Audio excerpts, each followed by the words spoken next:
Saat dia private, dia cuma cerita gini, Teh Feby, aku tuh udah menderita sepertinya udah puluhan tahun pola loopingan, Mas. Jadi dia mempelajari pola loopingan dia terjadi di bosnya dia yang ini, dia merasa tertekan, tertindas, merasa nggak berdaya, itu yang dia rasakan. Di bos dia yang pertama, ini 2 tahun. Rasa ini terus ada di dalam rasa dia. Terjadi lagi, pindah bos nih, bosnya pindah. Di bos kedua itu 4 tahun. Dia ngalamin itu.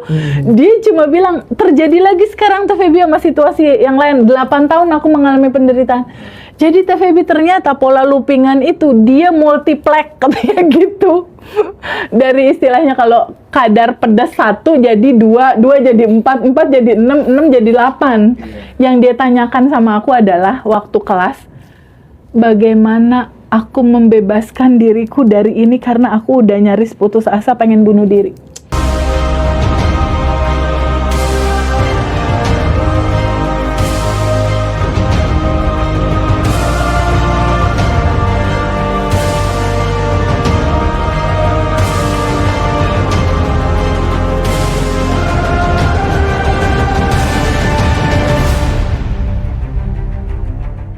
Ada lagi nih, panjang ini siapa ini?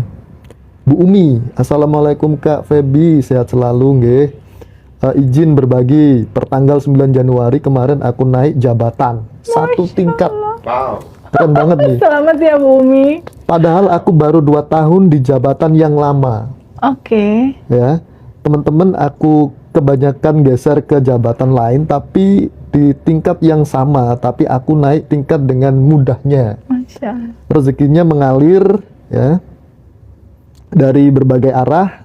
Dalam seminggu ini ada 2 orang yang datang ke rumah, katanya mau mengembalikan uang. Uangnya balik gitu. Balik ya, piutang ya Iya, berarti iya, ya. iya. Padahal aku juga tidak tahu kalau mereka berhutang karena sudah lama juga. Oh, dia udah Terima lupain. kasih, ilmunya bisa diamalkan dengan mudah kan gitu. Masya Allah. Terus yang terakhir nih Teh, biar jadi motivasi teman-teman juga. Iya. Ini dari Mbak Harma. Iya. Nama saya Harma Teteh. Terima kasih banyak Teteh.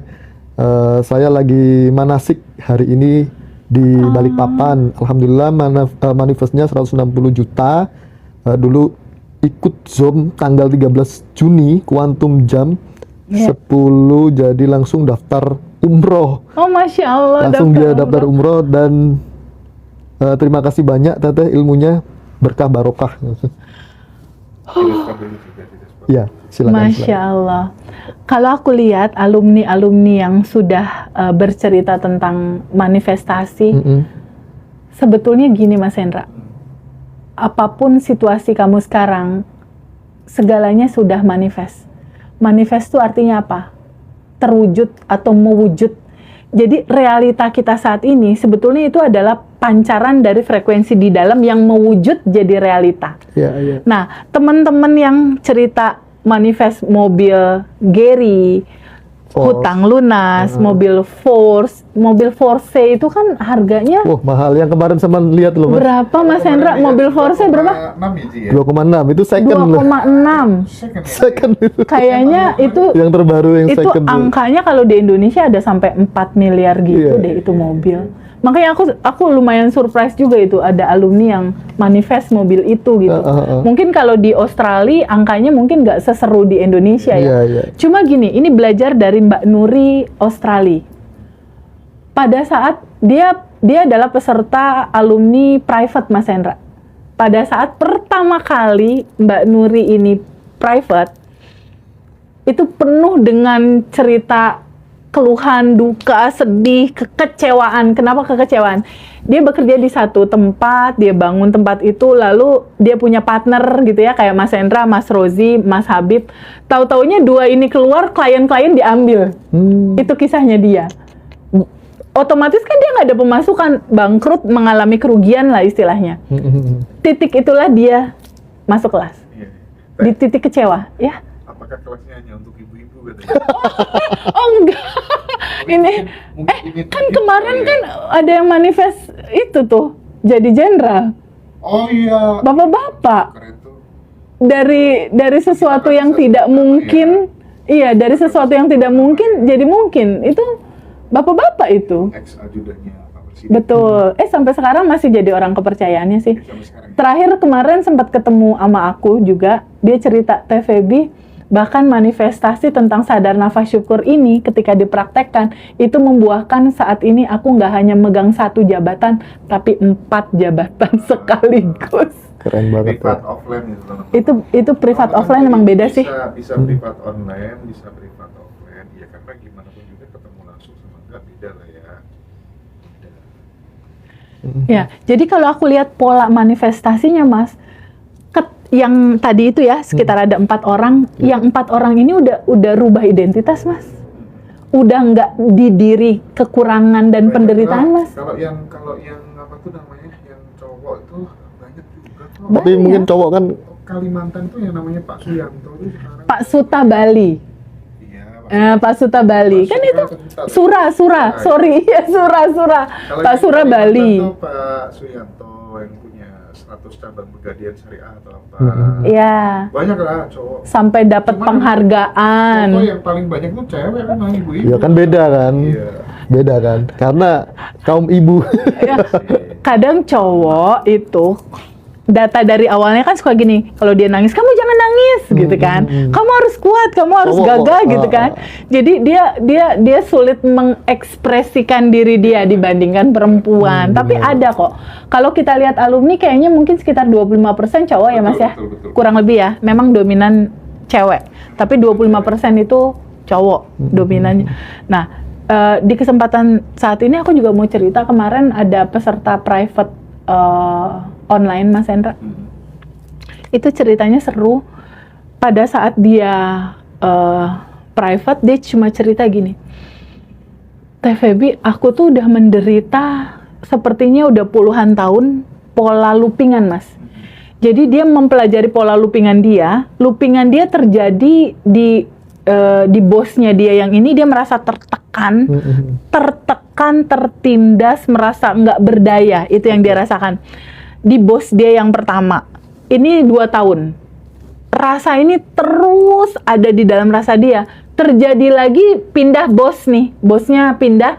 Di bos kedua, itu 4 tahun. Dia ngalamin itu. Dia cuma bilang, terjadi lagi sekarang Teh Feby sama situasi yang lain. 8 tahun aku mengalami penderitaan. Jadi Teh Feby ternyata pola loopingan itu dia multiplek katanya gitu. Dari istilahnya kalau kadar pedas 1 jadi 2 jadi 4 jadi 6 jadi 8. Yang dia tanyakan sama aku adalah waktu kelas, bagaimana aku membebaskan diriku dari ini karena aku udah nyaris putus asa pengen bunuh diri. Nekat banget ya sudah. Udah. Ya, aku bisa merasakan sih ya perasaan teman-teman ini. Ini teman-teman yang live TikTok ada yang ngalamin kayak gini nggak? Looping, atau dihianati, Aku. sampai ada satu titik, Aku di titik bingung dan di titik gini nih Mas Rozi, di titik ini bagaimana ujungnya ya ntar? Ini selesainya cerita sedih ini gimana sih nih nyelesainnya? Sampai kayak bingung, nggak tahu harus gimana ngeberesinnya tuh blank. Hampir kebanyakan gitu sih. Ketika putus asa teman-teman. Nah teman-teman yang mungkin masih ada di titik ini, jangan khawatir ya. Di titik kamu menyadari ada masalah ini, di titik ini, di titik sekarang itu solusinya ada kok. Solusinya ada. Nah, belajar dari teman yang tadi, kisah dia, yang dia rasakan kan di 2026 ya, Mas Rozi. Aku tanya, jadi aku cuma butuh rasanya, Mas Hendra. Aku nggak butuh cerita, kisah apa, itu aku nggak butuh. Jadi kita bukan ngegosip, bukan. Kalau cerita detail kan jadinya ngegosipin orang kan. Istilahnya bener kan, jadi gibah kan, masalahnya bulan puasa. Aku sebetulnya cuma butuh rasanya. Aku cuma bilang gini, rasa apa yang kamu rasain? 1, resah. Apalagi tertekan, apalagi takut, apalagi cemas, apalagi bingung, apalagi sedih. Aku cuma mau tahu rasanya. Rasa yang paling dominan mana? Tertekan, kata dia. Tertekan, nggak berdaya, rasa menderita. Itu tuh kuncinya. Itu kan rasa yang masih kerasa di 2026. Dia cuma lagi penasaran, Teh Feby ini problem solving-nya jadi gimana sih?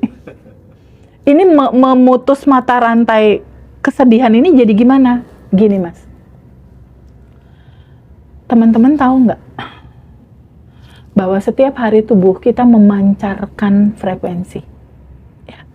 Ketika yang kita pancarkan adalah rasa tertekan, yang kita pancarkan rasa kecewa, khawatir.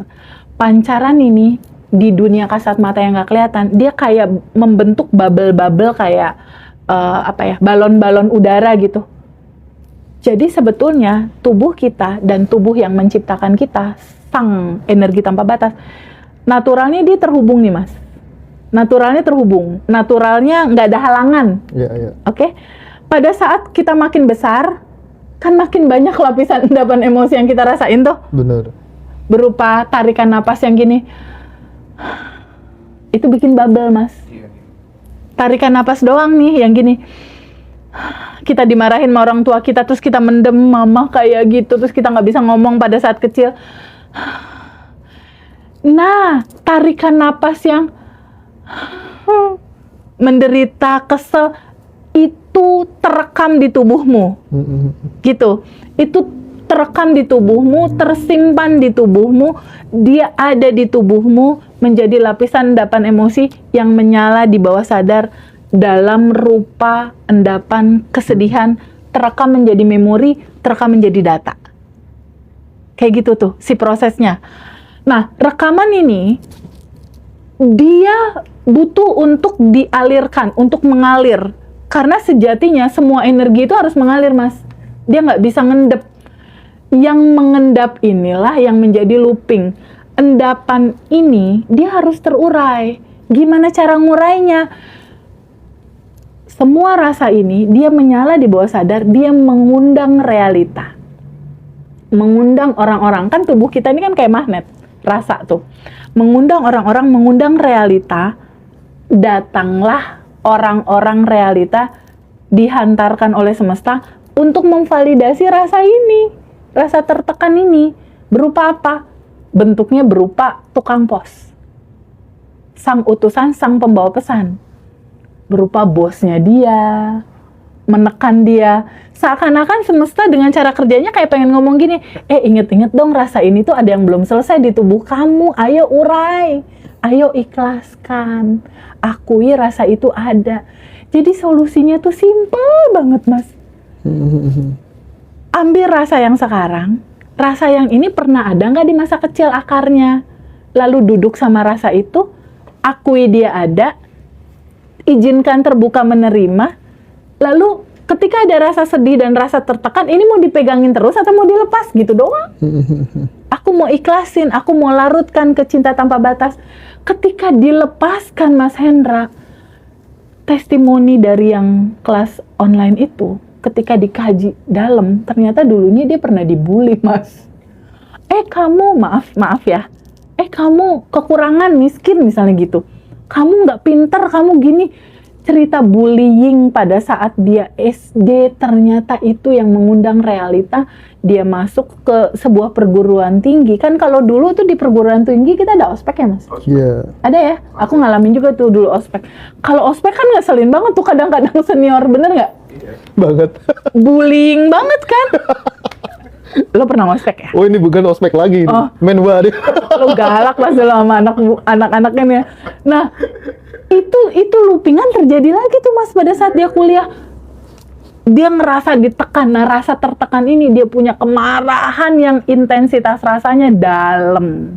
Inilah looping, jadi atasan dia yang pertama 2 tahun, atasan kedua 4 tahun, atasan berikutnya sekian tahun, sampai di realitas sekarang dia juga mengalami rasa ini nggak selesai-selesai.